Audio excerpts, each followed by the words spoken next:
ಬಿಜ್ಜಳನಿಗೂ ಕೂಡ ಒಂದು ಕ್ಷಣ ಮನಸ್ಸಿಗೆ ಬಹಳ ವ್ಯತ್ಯಾಸ ಆಗುತ್ತೆ. ಬಸವಣ್ಣನನ್ನ ಗಡಿಪಾರು ಮಾಡಿಬಿಟ್ಟೆ, ಬಸವಣ್ಣನಿಂದ ಅಧಿಕಾರವನ್ನು ಕಿತ್ಕೊಂಡು ಬಿಟ್ಟೆ.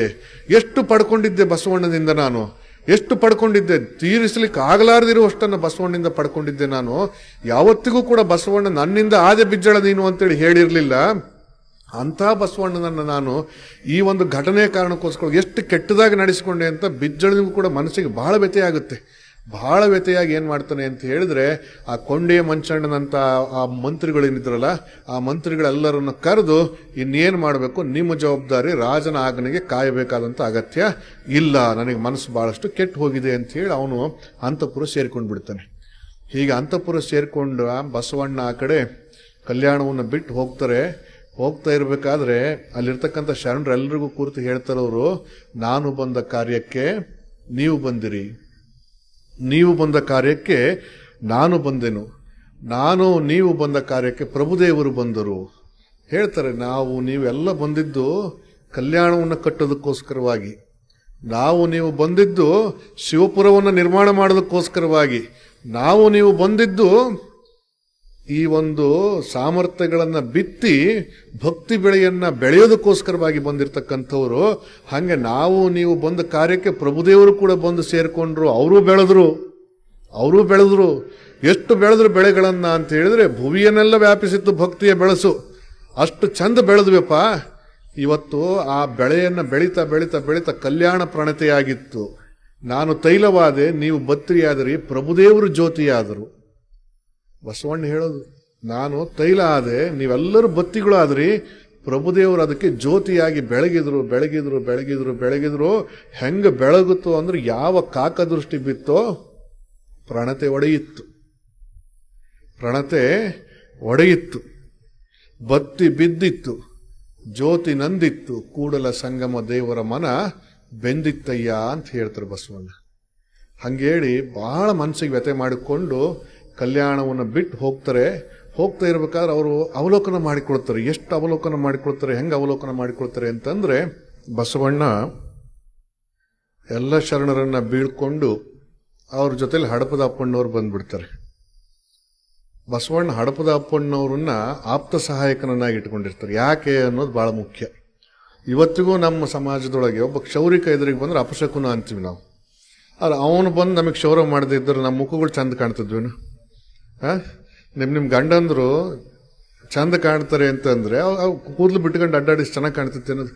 ಇವತ್ತು ಒಬ್ಬ ಮನುಷ್ಯ ಒಂದು ರೀತಿ ಸಭ್ಯನಾಗಿ ಕಾಣುವ ಹಾಗೆ ಕ್ಷೌರ ಮಾಡಿಸಿಕೊಳ್ಳೋದು, ಇವೆಲ್ಲ ಸಾಧ್ಯ ಆಗ್ತಿದೆ ಅನ್ನೋ ಕ್ಷೌರಿಕನಿಂದ. ನಮ್ಮ ಮುಖವನ್ನು ಸುಂದರವಾಗಿ ಮಾಡುವಂತಹ ಕ್ಷೌರಿಕ, ಅವನ ಮುಖವನ್ನು ನಾವು ನೋಡಿದ್ವಿ ಅಂತಂದ್ರೆ ಅವನು ಕೀಳು ಅಂತ ಭಾವಿಸ್ಕೊಳ್ತಾರೆ ಅನ್ನೋದ್ರೆ ಹೆಂಗೆ ಸರಿಯದು? ಅದಕ್ಕೆ ಬಸವಣ್ಣ ಏನ್ ಮಾಡಿದ್ರು ಅಂತಂದ್ರೆ, ಹಡಪದಪ್ಪಣ್ಣನೇ ಪಕ್ಕದಾಗ ಇಟ್ಕೊಂಡಿದ್ರು. ದಿನಾ ಬೆಳಿಗ್ಗೆ ಹಡಪದಪ್ಪಣ್ಣನೇ ಜೊತೆಗಿರ್ಬೇಕು, ಮುಖ ಕಾಣಬೇಕು.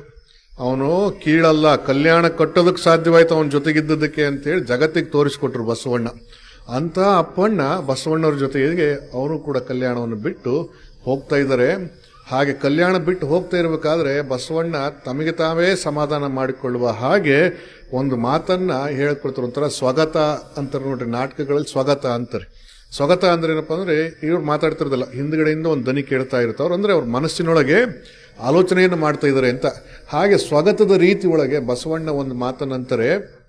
ಹೆಂಗಪ್ಪ ಅದು ಅಂತಂದ್ರೆ, ಬಿತ್ತು ಬೆಳೆಯಿತ್ತು, ಕೆಯ್ಯ ಕೋಯಿತ್ತು, ಗೂಡು ಮುರಿಯಿತ್ತು, ಒಕ್ಕಿತ್ತು, ತೂರಿತ್ತು, ಅಳೆಯಿತ್ತು, ಸಲಗೆ ತುಂಬಿತ್ತು, ಕೂಡಲ ಸಂಗಯ್ಯ ಮೇಟಿ ಕಿತ್ತಿತ್ತು, ಕಣ ಹಾಳಾಯಿತು ಅಂತೇಳಿ. ಇಷ್ಟು ದಿನ ಕಲ್ಯಾಣದೊಳಗೆ ಏನೇನಾಯ್ತು ಅನ್ನೋದನ್ನ ಬಸವಣ್ಣ ಬಹಳ ನಿರಾಳವಾಗಿ ಹೇಳೋದು. ಅದನ್ನ ಎಷ್ಟು ನಿರಾಳವಾಗಿ ಹೇಳ್ತಾರೆ ಅದನ್ನ ಅಂತಂದ್ರೆ, ಬಿತ್ತಿದ್ವಿಯಪ್ಪ, ಬಸವಣ್ಣ ಹೇಳೋದು, ಬಿತ್ತಿದ್ವಿ, ಬೆಳೆದ್ವಿ, ಗೂಡು ಕಟ್ಟಿದ್ವಿ, ಮತ್ತ ಗೂಡು ಹೊಡೆದ್ವಿ, ಒಕ್ಕಿದ್ವಿ, ತೂರಿದ್ವಿ, ಅಳದ್ವಿ, ಮಾರಿದ್ವಿ, ಕಣ ಹಾಳಾತು. ಆಗೋದಿಲ್ಲೇನು ಮತ್ತೆ? ಏನೋ ಈಗ ನಿಮ್ದೆಲ್ಲ ಪೂರ್ತಿ ಒಕ್ಕಲತನ ಮುಗಿದ ಮೇಲೆ ಕಣ ಹಂಗೆ ಇರ್ತೈತೇನು? ಮುಂದಿನ ವರ್ಷ ಸುಗ್ಗಿ ಬರೋವರೆಗೂ ಕಣ ಹಾಳು ಬಿದ್ದಿರೋದೇ. ಬಸವಣ್ಣ ಹಂಗಂದ್ರು, ನಾವು ಬೆಳೆದ್ವಪ್ಪ, ಹಾಳಾತಪ್ಪ, ನಡಿ ಹೋಗೋಣ ಅಂದ್ರು. ಆ ನಿರಾಳತೆ ನಮಗೆಲ್ಲರ ಸಾಧ್ಯ ಆದೀತೇನು? ಅಷ್ಟು ಕಟ್ಟಿದ ಬಸವಣ್ಣ ಎಷ್ಟು ನಿರಾಳವಾಗಿ ಹೋದ್ರಲ್ಲಿ ಅಂತಂದ್ರೆ ಮನಸ್ಸಿನಾಗ ವ್ಯತೆ ಇಲ್ಲ ಅಂತಲ್ಲ, ಆದ್ರೆ ತಾನು ವ್ಯತೆಯನ್ನು ಪಟ್ಟುಕೊಳ್ತಾ ಹೋದ್ರೆ ಈ ಜೊತೆಗಿರೋರು ಎಷ್ಟು ವ್ಯತೆ ಪಟ್ಟಾರು.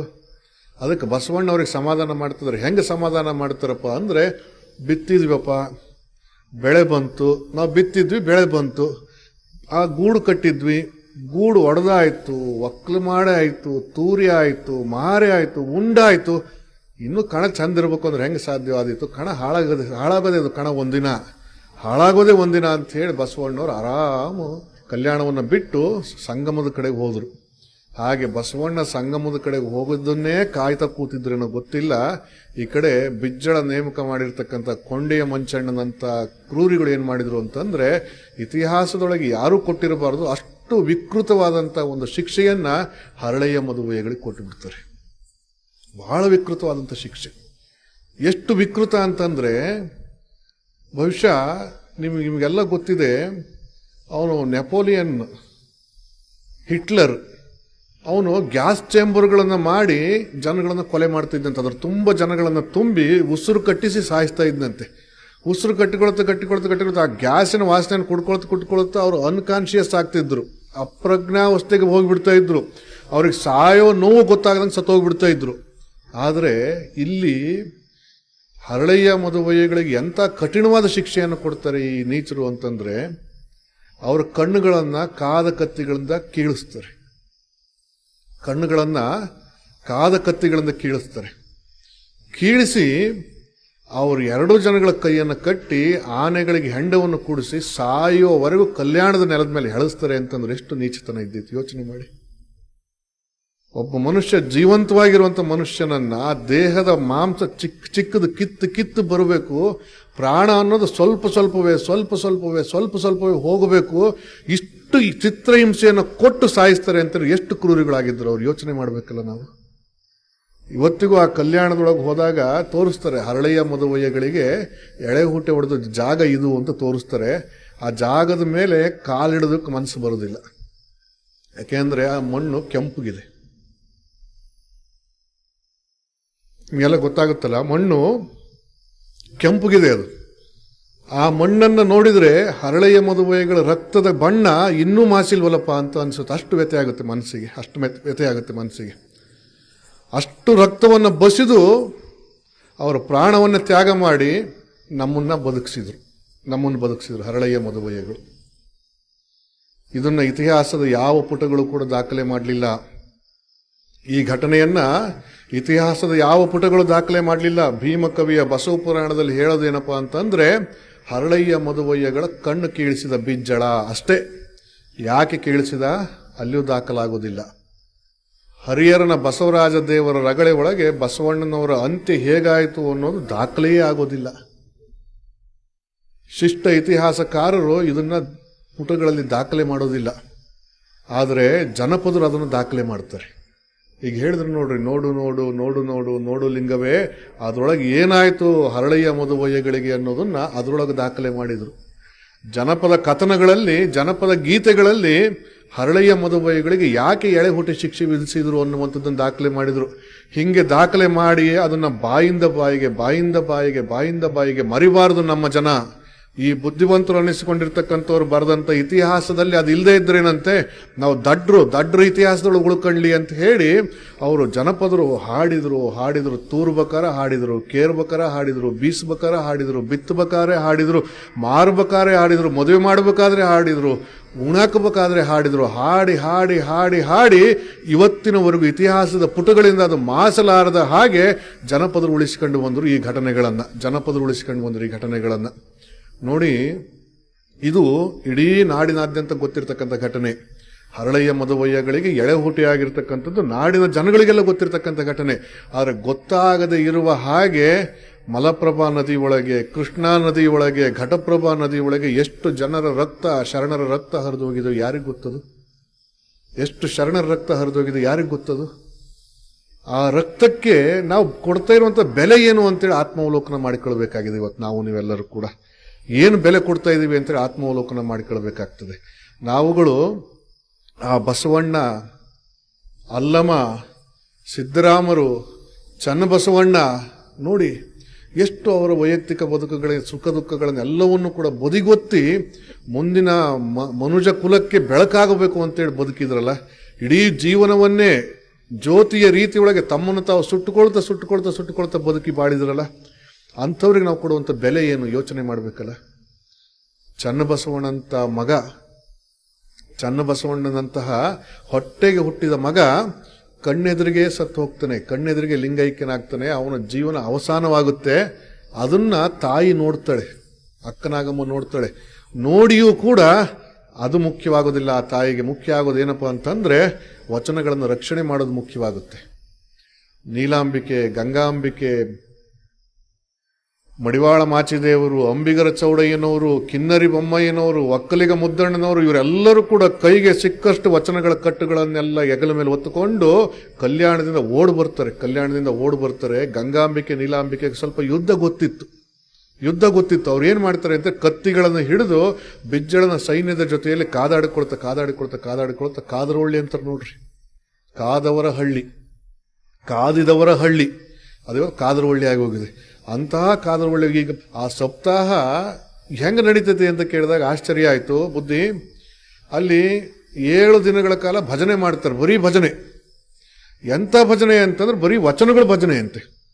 ಎಷ್ಟು ವಚನಗಳು ಹಾಡ್ತಾರ್ರಿ ಭಜನೆ ಒಳಗೆ ಅಂದ್ರೆ 500 ವಚನಗಳನ್ನು ಹಾಡ್ತಾರಂತೆ. ಹಾಡೋರನ್ನ ನೋಡಿದ್ರೆ ಬುದ್ಧಿ ಕರ್ಕೊಂಡು ಬಂದು ಮುಂದೆ ನಿಲ್ಲಿಸ್ತೀವಿ, ಇವ್ರು ಹಾಡ್ತಾರೆ ಅಂತ ನಿಮಗೆ ಕನಸು ಮನಸ್ಸಲ್ಲೂ ಅನ್ಸೋದಿಲ್ಲ. ಅಂತ ಜನಗಳು ಕುರಿ ಕಾಯೋರು ವಚನ ಹಾಡ್ತಾರೆ, ತಾಳಬದ್ಧವಾಗಿ ರಾಗಬದ್ಧವಾಗಿ ದಂಬಡಿ ನುಡಿಸ್ಕೊಳ್ತಾ ತಾಳ ಹಾಕೊಳ್ತಾ ವಚನಗಳನ್ನು ಹಾಡ್ತಾರೆ. ಬುದ್ಧಿ ದನ ಕಾಯೋರು ವಚನ ಹಾಡ್ತಾರೆ, ಅಲ್ಲಿ ಚಪ್ಪಲಿ ಒಲಿಯೋನು ವಚನ ಹಾಡ್ತಾರೆ. ಇಂಥವ್ರು ಹಾಡಲ್ಲ ಅನ್ನಂಗಿಲ್ಲ, ಎಲ್ಲರೂ ವಚನಗಳನ್ನು ಹಾಡ್ತಾರೆ. ಅಷ್ಟು ಚಂದ ನಡೆಯುತ್ತೆ ಸಪ್ತಾಹ ಅಂತ ಅಂದ್ರು ಇವತ್ತಲ್ಲಿ ಕಾದರವಳ್ಳಿ ಒಳಗೆ. ಅಂತ ಕಾದರವಳ್ಳಿ ಒಳಗೆ ಕಾದುಕೊಳ್ತಾ ಮಲಪ್ರಭಾ ನದಿಯ ಮಧ್ಯದಲ್ಲಿ ಗಂಗಾಂಬಿಕೆ ತಾಯಿ ಲಿಂಗದೊಳಗಾಗ್ತಾಳೆ. ಬಹುಶಃ ನಿಮಗೆಲ್ಲ ಗೊತ್ತಿದೆಯೋ ಇಲ್ಲೋ, ಗಮನಿಸಿದ್ರಿಲ್ಲೋ ಗೊತ್ತಿಲ್ಲ ನನಗೆ. ನೀಲಾಂಬಿಕೆ ಸಮಾಧಿ ಇದೆಯಲ್ಲ, ಕೂಡಲ ಸಂಗಮದ ಈಚೆ ದಂಡೆ ಮೇಲೆ, ರಕ್ಕಸಿಗೆ ತಂಗಡಿಗೆ ಅಲ್ವಾ ಅದು, ಆ ದಂಡೆ ಮೇಲೆ ನೀಲಾಂಬಿಕೆ ಸಮಾಧಿಗೆಲ್ಲ ಬಹಳ ಚೆನ್ನಾಗಿ ಮಾಡಿದ್ದಾರೆ. ಆ ಸಮಾಧಿ ಇನ್ನೂ ಏನೂ ಮಾಡಿರಲಿಲ್ಲ, ಹಳೆಯ ಕಟ್ಟಡ ಇತ್ತು. ಅಲ್ಲಿ ಹೋದಾಗ ನೀಲಾಂಬಿಕೆ ಮೂರ್ತಿಯನ್ನು ಒಂದು ಕಟ್ಟೆ ಮೇಲೆ ಇಟ್ಟಿದ್ರು. ಅದ್ರ ಪಕ್ಕದಲ್ಲಿ ಒಂದು ಗುಂಡು ಕಲ್ಲಿನ ಗಾತ್ರದ ಒಂದು ಕಲ್ಲಿತ್ತು. ಹಳಬ್ರು ಯಾರಾದ್ರೂ ನೋಡಿದ್ರೆ ಗೊತ್ತಿರುತ್ತೆ ನಿಮಗೆ, ಒಂದು ಕಲ್ಲಿತ್ತು. ಅಲ್ಲೇ ಕುರಿ ಕಾಯ್ತಾ ಇದ್ದಂತ ಕುರಿಗಾಹಿಗಳನ್ನ ಕರೆದು, ಇದು ನೀಲಾಂಬಿಕೆ ಮೂರ್ತಿ, ಇದು ಯಾಕೆ ಇಟ್ಟಿದ್ದಾರೆ ಈ ಕಲ್ಲನ್ನ ಅಂತ ಕೇಳಿದಾಗ ಆ ಕುರಿಗಾಹಿ ಹೇಳ್ದ, ಅದು ನೀಲಾಂಬಿಕೆ ತಲೆ ಬುದ್ಧಿ ಅಂತಂದು. ಯೋಚನೆ ಮಾಡಿ, ನೀಲಾಂಬಿಕೆಗೆ ಅಂತ್ಯ ಹೇಗೆ ಬಂದಿರಬಹುದು? ನಾವು ಭಾವುಕರು, ಭಕ್ತಿವಂತರು ಅದನ್ನು ಐಕ್ಯ ಅಂತ ಬಣ್ಣಿಸಬಹುದು. ಆದರೆ ಜನಪದರು ನೀಲಾಂಬಿಕೆ ತಲೆ ಅಲ್ಲಿ ಬಿದ್ದಿದೆ ಅಂದ್ರೆ ಹೆಂಗಾಗಿರ್ಬೇಡ, ಯೋಚನೆ ಮಾಡಬೇಕಲ್ಲ ನಾವೆಲ್ಲ. ಎಷ್ಟು ಬಲಿದಾನ ಆತಲ್ಲ. ಹಿಂಗೆ ಕಲ್ಯಾಣ ಹಾಳಾಗಿಬಿಡ್ತು. ನೀಲಾಂಬಿಕೆ ಅಂತಳೆ, ಕಲ್ಯಾಣವಿಲ್ಲ ಕೈಲಾಸವಿಲ್ಲ, ಕಲ್ಯಾಣವಿಲ್ಲದ ಕಾರಣ ಕೈಲಾಸವಿಲ್ಲ. ಈ ಕಲ್ಯಾಣ ಕೈಲಾಸ ಯಾಕಿಲ್ಲಪ್ಪ ಅಂತಂದ್ರೆ ಬಸವನ ಮೂರ್ತಿಯು ಇಲ್ಲದ ಕಾರಣ ಕಲ್ಯಾಣವೂ ಇಲ್ಲ, ಕೈಲಾಸವೂ ಇಲ್ಲ. ಬಸವಣ್ಣ ಹೋದ್ರು ಕಲ್ಯಾಣ ಕಟುಕುರಿಕೇರಿ ಆಗಿ ಹೋಗಿಬಿಡ್ತು. ಹಿಂಗೆ ವ್ಯಥೆಪಟ್ಟರು ಶರಣರು, ಅದನ್ನ ನಾವು ವರ್ಣಿಸಕ್ಕೆ ಸಾಧ್ಯವಾಗಲಿರುವ ಹಾಗೆ ವ್ಯಥೆಯನ್ನು ಪಟ್ಟರು.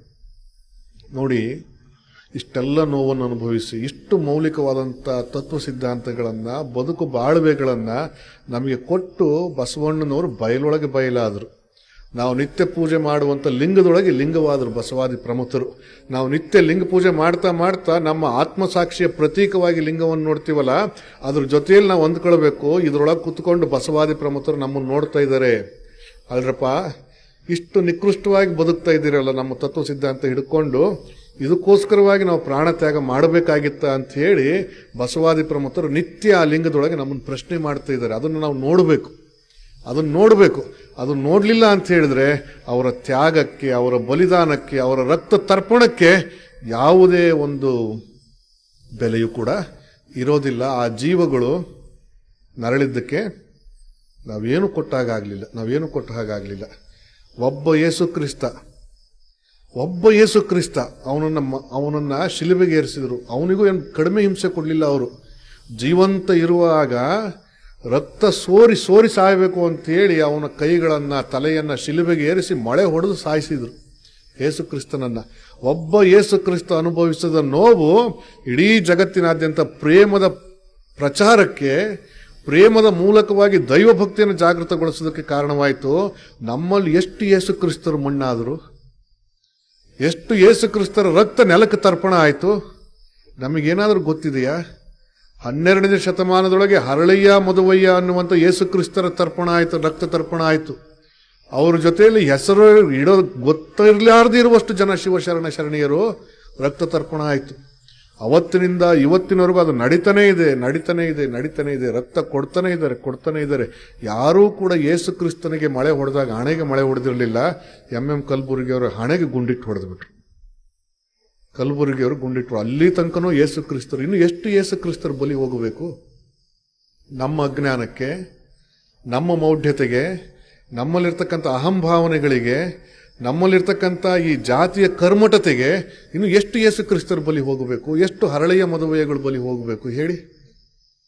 ಯೋಚನೆ ಮಾಡಬೇಕಲ್ಲ ನಾವು. ಇದನ್ನು ನಾವು ಯೋಚನೆ ಮಾಡಲಿಲ್ಲ ಅಂತ ಹೇಳಿದ್ರೆ ನಾವೆಲ್ಲರೂ ಕೂಡ ಮನುಷ್ಯರು ಅಂದುಕೊಳ್ಳೋದಕ್ಕೆ ಅಯೋಗ್ಯರಾಗಿ ಬಿಡ್ತೀವಿ. ಹಾಗಾಗಿ ಈ ಬಲಿದಾನಗಳನ್ನ, ಈ ತ್ಯಾಗಗಳನ್ನ ನಾವೆಲ್ಲರೂ ಕೂಡ ಅರ್ಥ ಮಾಡಿಕೊಳ್ಳೋದ್ರ ಮೂಲಕವಾಗಿ ಬಸವ ತತ್ವವನ್ನ, ನಮ್ಮ ಬದುಕಿನ ತತ್ವವನ್ನ ಅಳವಡಿಸಿಕೊಂಡು ಅದು ವಿಶ್ವತತ್ವ ಆಗುವ ಹಾಗೆ ನಮ್ಮ ಬದುಕನ್ನು ನಾವೆಲ್ಲ ಕಟ್ಟಿಕೊಳ್ಬೇಕಾಗ್ತದೆ. ಸ್ವಾಮಿ ವಿವೇಕಾನಂದರ ಮಾತನ್ನ ಮತ್ತೆ ನೆನಪು ಮಾಡಿಕೊಳ್ಬೇಕಿಲ್ಲಿ. ಧರ್ಮದ ಸತ್ವ ಇರೋದು ಅದರ ಸಿದ್ಧಾಂತಗಳಲ್ಲಿ ಅಲ್ಲ, ಅನುಷ್ಠಾನ ಮಾಡುವಂಥ ಜನರ ಹೃದಯಗಳಲ್ಲಿ. ಹಾಗಾಗಿ ಈ ಧರ್ಮ ಸಿದ್ಧಾಂತದಲ್ಲಿಯೂ ಸತ್ವಯುತವಾಗಿರ್ತಕ್ಕಂಥದ್ದು, ಆದರೆ ಅನುಷ್ಠಾನ ಮಾಡುವಂಥ ಜನಗಳ ಹೃದಯಗಳು ಸತ್ವಯುತವಾಗಿಲ್ಲ ಅನ್ನೋ ಕಾರಣಕ್ಕೋಸ್ಕರವಾಗಿ ಜಗತ್ತಿಗೆ ಮುಟ್ತಾ ಇಲ್ಲ. ಆ ದೃಷ್ಟಿಯಿಂದ ಭೌತಿಕವಾಗಿ ಈ ಧರ್ಮ ಏನು ಕೊಡ್ತು ಜಗತ್ತಿಗೆ ಮುಟ್ಟಿದೆ. ಈಗ ಪಾರ್ಲಿಮೆಂಟ್ ಅನ್ನು ಕೊಟ್ಟರು ಅನ್ನೋದು ಜಗತ್ತಿಗೆ ಮುಟ್ಟಿದೆ. ಸಮಾನತೆಯನ್ನು ಸಾರಿದ್ರು ಅನ್ನೋದು ಜಗತ್ತಿಗೆ ಮುಟ್ಟಿದೆ. ಕಾರ್ಲ್ ಮಾರ್ಕ್ಸ್ಗಿಂತಲೂ ಹಿಂದೆ ಅವ ಬರೀ ಶ್ರಮ ಗೌರವ ಅಂತ ಹೇಳ್ದ. ಆದರೆ ಶ್ರಮ ಪವಿತ್ರವಾದದ್ದು ಅಂತ ಹೇಳಿ ಕಾರ್ಲ್ ಮಾರ್ಕ್ಸ್ಗಿಂತಲೂ 800 ವರ್ಷಗಳ ಹಿಂದೆ ಹೇಳಿ ಅನುಷ್ಠಾನಕ್ಕೆ ತಂದು ತೋರಿಸಿದ್ರು ಅನ್ನೋದು ಜಗತ್ತಿಗೆ ಗೊತ್ತಿದೆ. ಆದರೆ ಆತ್ಮ ಪರಮಾತ್ಮನ ಎತ್ತರಕ್ಕೆ ಬೆಳೆಯಬಲ್ಲದು. ಪ್ರತಿಯೊಂದು ಆತ್ಮವೂ ಕೂಡ ಶ್ರೇಷ್ಠವಾದದ್ದು. ಅದು ಕನಿಷ್ಠವಾದ ಆತ್ಮಗಳು ಯಾವೂ ಇಲ್ಲ ಈ ಜಗತ್ತಿನೊಳಗೆ ಅನ್ನುವಂಥದ್ದನ್ನು ತೋರಿಸಿಕೊಟ್ಟು ಪ್ರತಿಯೊಂದು ಆತ್ಮವೂ ಕೂಡ ಲಿಂಗವಾಗುವ ಮಟ್ಟಕ್ಕೆ ಬೆಳೆಸಿ ತೋರಿಸಿದ್ರಲ್ಲ. ಈ ಸಿದ್ಧಾಂತ ಜಗತ್ತಿಗೆ ಮುಟ್ಟಬೇಕು. ಅದು ಮುಟ್ಟಬೇಕಪ್ಪ ಅಂತಂದ್ರೆ ನಾವುಗಳು ಆ ಮಾರ್ಗವನ್ನು ಹಿಡಿಬೇಕು. ಅದು ಹಿಡಿಲಿಲ್ಲಪ್ಪ ಅಂತಂದ್ರೆ ಬರೀ ಭೌತಿಕವಾದ ಸಿದ್ಧಾಂತಗಳು ಜಗತ್ತಿಗೆ ಮುಟ್ತವೆ. ಬಸವಾದಿ ಪ್ರಮಥರು ಅಂದ್ರೆ ಸಮಾಜ ಸುಧಾರಕರಾಗ್ತಾರೆ, ಆತ್ಮ ಸುಧಾರಕರಾಗಿ ಉಳಿಯೋದಿಲ್ಲ. ಹಾಗಾಗಿ ಅವರು ಸೋಷಿಯೋ ಸ್ಪಿರಿಚುವಲ್ ರೆವಲ್ಯೂಷನ್ ಮಾಡಿರ್ತಕ್ಕಂಥವ್ರು, ಸಮಾಜೋ ಆಧ್ಯಾತ್ಮಿಕವಾಗಿರ್ತಕ್ಕಂಥ ಕ್ರಾಂತಿಯನ್ನು ಮಾಡಿರ್ತಕ್ಕಂಥವ್ರು. ಅದನ್ನು ಅರ್ಥ ಮಾಡಿಕೊಂಡು ಆ ಎರಡೂ ರೀತಿಯ ಒಳಗೆ ನಾವು ಆ ತತ್ವವನ್ನು ಅನುಸರಣೆ ಮಾಡಿದ್ವಿ ಅಂತಂದ್ರೆ ನಿಜವಾಗಿಯೂ ಕೂಡ ಬಸವಾದಿ ಪ್ರಮಥರಿಗೆ ಸಲ್ಲಿಸ್ತಕ್ಕಂಥ ಶ್ರದ್ಧಾಂಜಲಿ ಅದಾಗಿರುತ್ತೆ. ಬಸವಾದಿ ಪ್ರಮುಖರಿಗೆ ಸಲ್ಲಿಸ್ತಕ್ಕಂಥ ಒಂದು ಗೌರವ ಅದಾಗಿರುತ್ತೆ. ಅವರಿಗೆ ಸಲ್ಲಿಸುವಂತ ಭಕ್ತಿ ಅದಾಗಿರುತ್ತೆ ಅನ್ನುವಂಥ ವಿಚಾರಗಳನ್ನ ಇಲ್ಲಿವರೆಗೆ ತಮ್ಮೆಲ್ಲರ ಜೊತೆಯಲ್ಲಿ ಹಂಚಿಕೊಂಡು ಎಲ್ರಿಗೂ